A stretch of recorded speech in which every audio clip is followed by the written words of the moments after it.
ఈ రోజుల్లో చాలామంది దేవుని బిడ్డను అని చెప్పుకుంటూ క్రీస్తును కనపరచవలసిన వారు క్రీస్తు బిడ్డనని చెప్పుకోవడానికి భయపడిపోతున్నారు. దేవుని పని చేయటానికి ఇష్టపడడం లేదు. ప్రియ నేస్తమా, నీకు ఓ విషయం చెప్పాలనుకుంటున్నాను. మన ప్రభు అయిన యేసుక్రీస్తు వారు మన కోసం సిలువలో రహస్యంగా మరణించలేదు. ఆయన మనము చేసిన పాపముల నిమిత్తం బహిరంగంగా హేళన చేయబడ్డాడు. కొరడా దెబ్బలు తిన్నాడు, ముఖం మీద ఉమ్మేయించుకున్నాడు, పిడిగుద్దులు తిన్నాడు. ఇవన్నీ కూడా బహిరంగంగానే ఆయనను అవమానకరంగా చేశారు.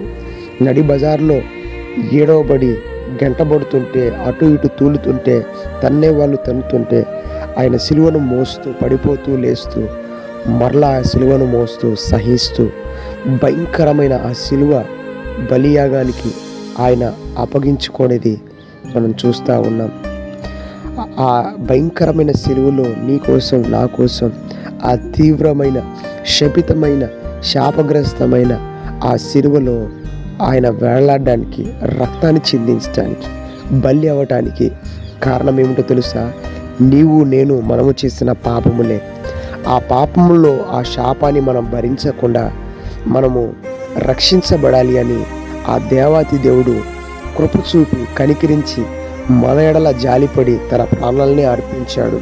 అంతగా మనల్ని ప్రేమించిన ఆ దేవుని కోసం మనం జీవించటానికి, ఆ దేవుని నామాన్ని ప్రకటించడానికి, ఆ క్రీస్తు చేసిన త్యాగాన్ని అనేక మందికి చెప్పడానికి, అనేక మంది దగ్గర ఆయన బిడ్డను అని ఒప్పుకోవడానికి సిగ్గుపడితే అది ఎంత దౌర్భాగ్యమో, అది ఎంత దరిద్రమో ఒకసారి ఆలోచన చేయి.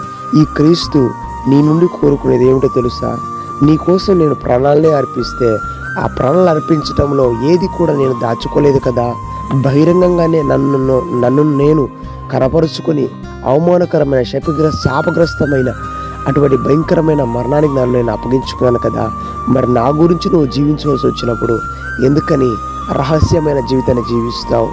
క్రీస్తు బిడ్డనని చెప్పుకోవడానికి, క్రైస్తవుని చెప్పుకోవడానికి ఎందుకు వెనకడిగేస్తున్నావు, భయపడుతున్నావు? ప్రియ నేస్తమా, దేవుడి మాట అడుగుతున్నాడు. కనీసం ఈ రోజైనా నేను దేవుని బిడ్డను, నేను క్రీస్తులా జీవిస్తాను, క్రీస్తు కోసం బ్రతుకుతాను, యేసు నా కోసం మరణించాడు, నీ కోసం మరణించాడు, ఆయన జీవితంలోకి ఆహ్వానిస్తే నీ జీవితం ధన్యమైపోతుంది అని ఎందుకని అనేక మందికి చెప్పకూడదు?